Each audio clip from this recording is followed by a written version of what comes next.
লীগকে সাথে নিয়ে ইলেকশন করবেন আপনারা।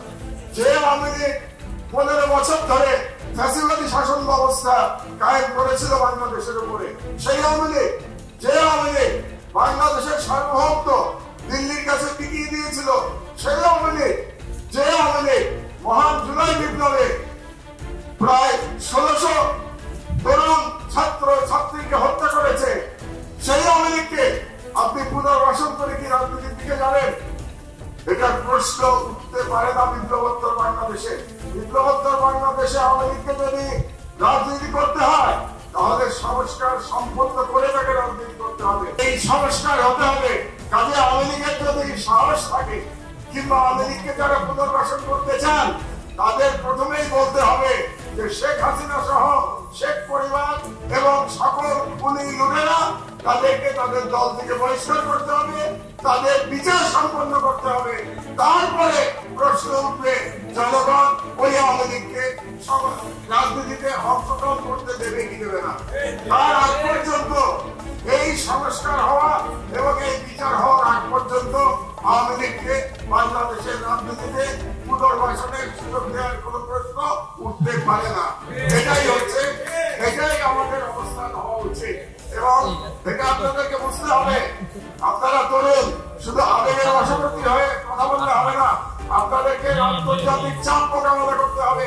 আন্তর্জাতিক ভাবে আপনাদের উপরে চাপ আসবে আওয়ামী লীগকে নির্বাচনে নিয়ে আসার জন্য। সেই কারণে আপনাদের স্ট্র্যাটেজি ঠিক করতে হবে, এটা কিভাবে আপনারা মোকাবেলা করবেন। আপনারা দেখতে পাচ্ছেন বাংলাদেশের বিরুদ্ধে কিভাবে অপপ্রচার চলছে। আপনারা দেখেছেন গতকাল তুলসী গাবায় বাংলাদেশ সম্পর্কে অত্যন্ত আপত্তিজনক কথা বলেছে ভারতে বসে থেকে, এবং তার প্রতিবাদ এই সরকার থেকে করা হয়েছে। কিন্তু শুধু প্রতিবাদ করাই যথেষ্ট না, আপনাদেরকে বুঝতে হবে যে এই ষড়যন্ত্রকে মোকাবেলা করতে হলে আমাদেরকে খুব পরিষ্কার স্ট্র্যাটেজি দিয়ে জিওপলিটিক্যাল চ্যালেঞ্জ মোকাবেলা করতে হবে। এবং সেই পরিষ্কার স্ট্র্যাটেজি হলো দাবি তুলতে হবে যে আওয়ামী লীগে শেখ হাসিনা সভানেত্রী থাকবে, যে আওয়ামী লীগে শেখ পরিবারের লোকেরা থাকবে, যে আওয়ামী লীগে খুনি লুটেরারা থাকবে, সেই আওয়ামী লীগকে বাংলাদেশে কোনদিন